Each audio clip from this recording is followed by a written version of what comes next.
రాష్ట్ర ప్రధాన కార్యదర్శి. లోపం రాష్ట్ర ప్రభుత్వంలోనే ఉంది. 9th షెడ్యూల్లో పెట్టి డెడికేషన్ కమిషన్ వేసి కులాల వారీగా లెక్కలు తీర్చిన తర్వాత హైకోర్టులో పెట్టిన తర్వాత అక్కడి వరకు పెట్టేసి వదిలేసి లోపల స్థానిక ఎన్నికల కోసం అన్ని తూచముద్ర అన్ని జరుగుతూనే ఉన్నాయి. కానీ అది కేంద్రం వరకు తీసుకెళ్లి అక్కడ ఫైట్ చేస్తేనే బిల్లు అడ్డుకుంటుందో బీసీ రిజర్వేషన్ సంబంధించినటువంటి రాకుండా అడ్డుకుంటుంది ఏ వర్గం ఎవరు అనుకుంటున్నారు మీరు? 100% అన్ని కేంద్ర ప్రభుత్వం రెడ్డి జాగృతి. మీ పేరేం పేరు? శైలజ గౌడ్. మేము ఈ బీసీది ఎలాగైనా మేము సాధించుకోవాలని, మా హక్కులని మేము ఎంత కష్టమైనా సాధించుకోవాలనుకుంటా. భవిష్యత్ ఫ్యూచర్ ఆలోచించి మేము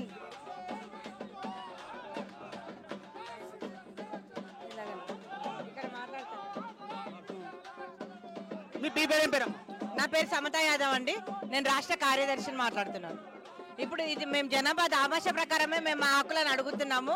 ఈ హక్కులను కూడా ఇప్పుడు చాలా మంది మీకు ఏమి కౌంట్ ఉంది, మీకు 42% 50% ఉన్నారని అడిగితే నిన్న మా పొన్నం ప్రభాకర్ అన్న గారు కూడా పేపర్లో రాసి అంతా సర్వే చేశాక కూడా మేము చెప్తున్నాము. సో మా జనాభా దామాష ప్రకారమే మేము మా హక్కులను అడుగుతాము. దీనికి మెయిన్గా సెంట్రల్ గవర్నమెంట్ ఒప్పుకోవట్లేదు. అది ఆమోదిస్తే ఎంతసేపు పట్టదు. సో రాష్ట్ర ప్రభుత్వం ఒక మెట్టు ముందుకేసినా కూడా దాని కేంద్ర ప్రభుత్వం ఆమోదిస్తే మాకు ఈ ప్రాబ్లం ఉండదు. సో మా వాటా మాకు దక్కే వరకు ఇది తొలి ఉద్యమం మాత్రమే. ఇలాంటి ఉద్యమాలు ఇంకా చాలా చేయదలుచుకున్నాము. ఇది మహిళల్లో చైతన్యం పెరుగుతుంది. ఒకప్పుడు గతంలో మాట్లాడడానికి ముందుకు వచ్చేవాళ్ళు కాదు, పెద్ద ఎత్తున బయట ముందుకు వస్తా ఉన్నటువంటి పరిస్థితి. మీ పేరేం పేరు? బీసీ రిజర్వేషన్ విషయంలో గౌతమ్ గారు ఏం చెప్తారు? 42% రిజర్వేషన్ ఎలా అయితే అమలు చేసిరో ఈరోజు బంద్ నిరసనగా పాటించాము. అదేవిధంగా 42% రిజర్వేషన్ మాకు అమలు చేసిరు.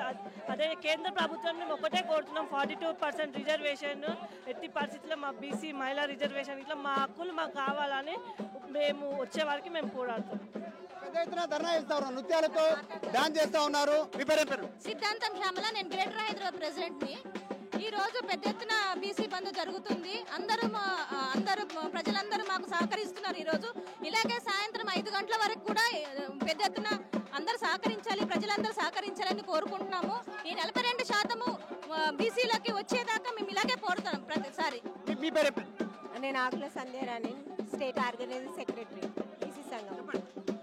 42 రిజర్వేషన్ మాకు కంపల్సరీ కావాలి. అందులో మహిళల 33% సబ్ కోటా కల్పించాలని కేంద్రం ఇప్పటికైనా మా సబ్ కోటా మాకు కల్పించాలని కోరుతున్నాం. రైట్, నృత్యాలు చేస్తా ఉన్నారు, డాన్స్ చేస్తూ వీళ్ళంతా నిరసన వ్యక్తం చేస్తా ఉన్నట్టు వారి మాటల్లో కూడా ఉందాం. వారి పాటల రూపంలో కూడా ఉందాం. అన్నలో ఇవ్యాలో ఆటలో ఇవ్యాలా, అన్నలో ఇవ్యాలో ఆటలో ఇవ్యాలా, డప్పులు రో మామ నాగుల బీసీ దరువులు రో నా మామ నాగులయ్య,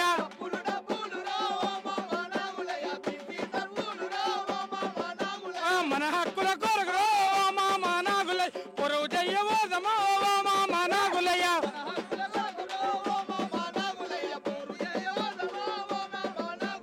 మన హక్కుల కొరకు మామ నాగులయ్య, పొరుగు చెయ్యవోదమో నా మామ నాగులయ్య.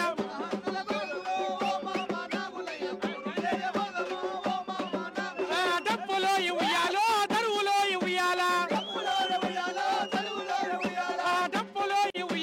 దరువులో ఇవ్యాలా, డప్పులో ఇవ్యాలో దరువులో ఇవ్యాలా. బీసీ ఉద్యమ జెండ పట్టుకుందమా, జాజుల సీనన్న వెంట పోరు చేయబోదమా,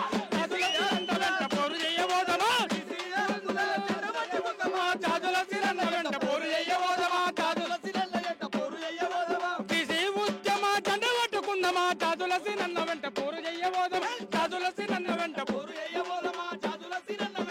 చేయబోదమా, మన హక్కుల కొరకై పోరు చేయబోదమా, మన హక్కు కొరకై పోరు చేయబోదమా, బీసీ ఉద్యమ జెండ పట్టుకుందమా, బీసీ ఉద్యమ జెండ పట్టుకుందమా, బీసీ ఉద్యమ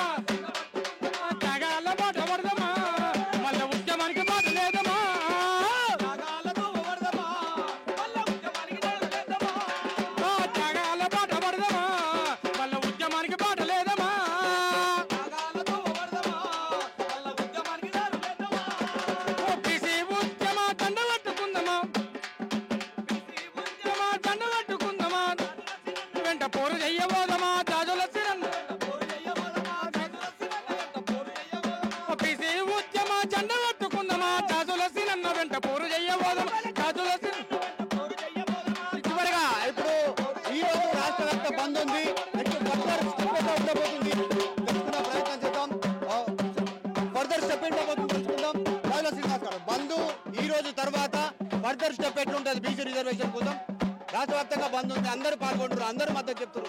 నెక్స్ట్ స్టెప్ ఏంటి బీసీలది? ఈ బంద్ ద్వారా బీసీల ఐక్యత ఏందో, బీసీల బలం ఏందో ప్రపంచానికి, దేశానికి చూపించుతున్నాం. ఈ బంద్ తర్వాత జేఏసీ కూర్చుంటుంది. జేఏసీ కూర్చున్న తర్వాత మేము ఇంతకుముందే చెప్పినా ఇలా ఏ విధంగానైతే తెలంగాణ ఉద్యమంలో, రైతు ఉద్యమంలో దశల వారీగా ఆందోళన కార్యక్రమం చేశారు.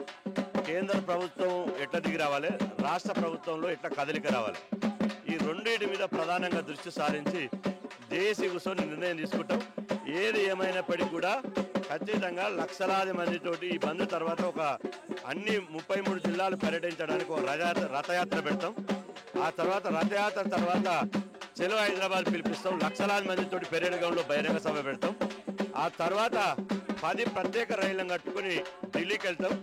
ఇవాళ ముఖ్యమంత్రి గారు రేవంత్ రెడ్డి గారికి ఒక మంచి అవకాశం. ఈ ఉద్యమాన్ని పాజిటివ్. తెలంగాణ రాష్ట్ర వ్యాప్తంగా బంద్ చాలా భారీగా జరగడాన్ని మనం చూడవచ్చు. ఎక్కడికక్కడ మొత్తం బస్సులన్నీ ఆగిపోయాయి. ప్రజా రవాణా వ్యవస్థ అంతా కూడా స్తంభించినటువంటి పరిస్థితి. హైదరాబాద్లో మెట్రో నడుస్తుంది. అలాగే ప్రైవేట్ క్యాబ్స్ కానీ ఈ ఆటోలకి ఛార్జీలు విపరీతంగా పెరిగినట్లుగా తెలుస్తుంది. ఈ నేపథ్యంలో ప్రజలు కొంత ఇబ్బందులు పడుతున్నారు. మరోవైపు చిత్తశుద్ధిగా వ్యవహరించండి రాష్ట్ర ప్రభుత్వం అయినా సరే, అటు కేంద్రంలో ఉన్నటువంటి బీజేపీ అయినా సరే, చిత్తశుద్ధిగా వ్యవహరిస్తే ఖచ్చితంగా సాధ్యమయ్యే పనే.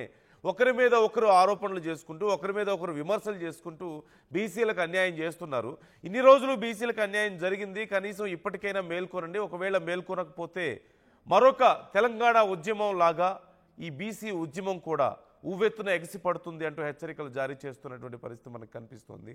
డప్పు చప్పుళ్లతో బీసీల కోసం పాటలు పాడుతూ ప్రజల్ని చైతన్యం చేస్తూ పెద్ద ఎత్తున ఉద్యమం కొనసాగడాన్ని మనం చూస్తున్నాం. ఈ నేపథ్యంలో మరోవైపు పెట్రిషియా మనకు అందుబాటులో ఉన్నారు. పెట్రిషియా, మీరు ఎక్కడున్నారు? అక్కడ ఈ ఉద్యమానికి సంబంధించి, ఈరోజు జరుగుతున్నటువంటి బంద్కి సంబంధించి డీటెయిల్స్ ఎలా ఉన్నాయి?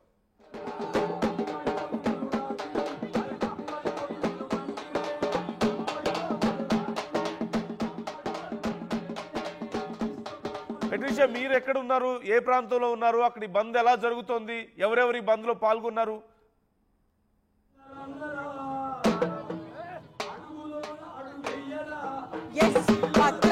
ప్రస్తుతం అయితే బీసీ రిజర్వేషన్ దానికి మొత్తం మీద కూడా ధర్నా చేస్తున్నారు.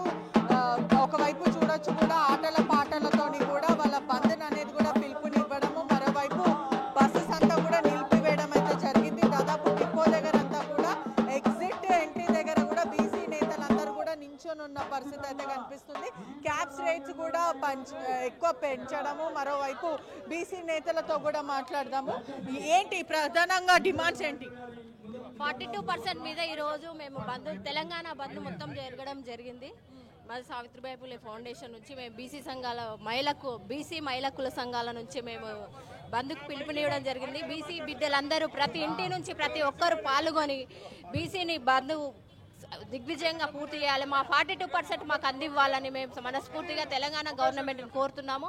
బీజేపీ ప్రభుత్వం 42% మహిళలకు కూడా అందులో వాటా ఇవ్వాలని చెప్పి మేము మనస్ఫూర్తిగా మహిళలందరి తరఫున, బీసీ మహిళకుల సంఘాల తరఫున మేము కోరుకుంటున్నాము. ఈరోజు మా ఆత్మగౌరవం, బీసీల ఆత్మగౌరవం గురించి ఈ బంద్ నిర్వహిస్తున్నాం. ఎందుచేత అంటే మేము ఈ తెలంగాణలో మొత్తం 70% మంది అన్అఫీషియల్గా బీసీలో ఉన్నాం. మొన్న లెక్క చూస్తే కూడా 50% వెళ్ళింది. అంటే అధికారంలో ఎవరు ఉండాలి? అధికారంలో బీసీలు ఉండాలి కానీ తక్కువ శాతం ఉన్న జనాభా ఉన్న వాళ్ళు మాత్రమే ఒకసారి ఒక కులము, ఒకసారి ఒక కులం వస్తున్నది. కానీ బీసీలు మాత్రం ఎప్పుడు అధికారంలో వస్తలేదు. బీసీలు అధికారంలో ఎప్పుడు వస్తారు? ఎప్పుడైతే రిజర్వేషన్ ఉంటేనే అప్పుడే వస్తుంది. రిజర్వేషన్ కావాలి మాకు. అందుకే మేము ఇవాళ రోడ్డు మీదకి ఎక్కినాము. మీరు ఏదో నంబర్ 9 కింద హైకోర్టులో సుప్రీంకోర్టుకి వెళ్ళారు, కానీ స్టే వచ్చింది. అది మాకు తెలుసు, అది అలా కాదు. ఇప్పుడు మాకు ఎలా అయితే పాసిబుల్ అవుతుంది, చట్టసభలలో మన పార్లమెంట్లో మనకి బిల్లు పాస్ చేస్తేనే మనకి చట్టసభలలో మాకు అవుతుంది. అది కావాలంటే మేము రోడ్ల మీదకి వస్తున్నాము. వచ్చి మొత్తం ఎస్సీ, ఎస్టీ, మైనారిటీ అన్ని కులాలన్నీ కూడా మాకు మద్దతు ఇస్తున్నది. ఎందుకంటే బీసీలు మాత్రం అధికారం వస్తేనే మనకు అన్ని కులాలకు మంచి న్యాయం జరుగుతుంది. కాబట్టి ఈ బంద్ని మేము విజయవంతం చేస్తున్నాము.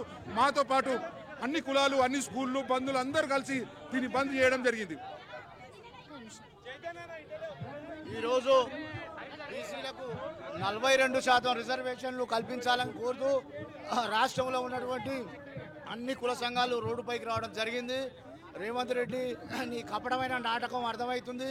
నువ్వు ఇచ్చినట్టే ఇచ్చి మళ్ళీ జీవో జారీ చేసి చట్టబద్ధత లేకుండా చేస్తున్నారు. కాబట్టి పార్లమెంటులో మరి ఆమోదింపజేయబడినటువంటి ప్రతిపక్ష నేత రాహుల్ గాంధీతో మాట్లాడి మరి భారతీయ జనతా పార్టీ కూడా కల్పించుకొని మరి ఇది 9th షెడ్యూల్లో చేర్చి ఈ చట్టం చేస్తేనే ఇది సాధ్యమైంది. కాబట్టి తక్షణమే ఈ రెండు రాజకీయ పార్టీలు ఇది భుజాన వేసుకొని పార్లమెంట్లో చట్టం తెచ్చి బీసీలకు న్యాయం చేయాలని చెప్పి మేము డిమాండ్ చేస్తూ ఉన్నాం. ఈరోజు బీసీ జేఏసీ తరఫున నేను వైస్ చైర్మన్ విజిఆర్ నారగోని ఈరోజు ఏదైతే బంధు ఇవ్వటం జరిగిందో ఇది చరిత్రాత్మకమైనటువంటిది. 79 సంవత్సరాల స్వతంత్ర దేశంలో ఇప్పటి వరకు బీసీ కులాల నుంచి ఒక్క సర్పంచ్ అయినటువంటి పరిస్థితి లేదు. బీసీ కులాల్లో 60-70 కులాలు సర్పంచులు కాలేదు, జెడ్పీటీసీ మెంబర్లు కాలేదు, ఎంపీటీసీ మెంబర్లు కాలేదు, రాజకీయ రిజర్వేషన్లు లేవు. అదేవిధంగా అసెంబ్లీలో 80 కులాలకు ఎమ్మెల్యేలుగా గెలవనటువంటి పరిస్థితి ఉంది. అంటే ఇంకెంతకాలం మేము బానిసత్వంలో ఉండాలి?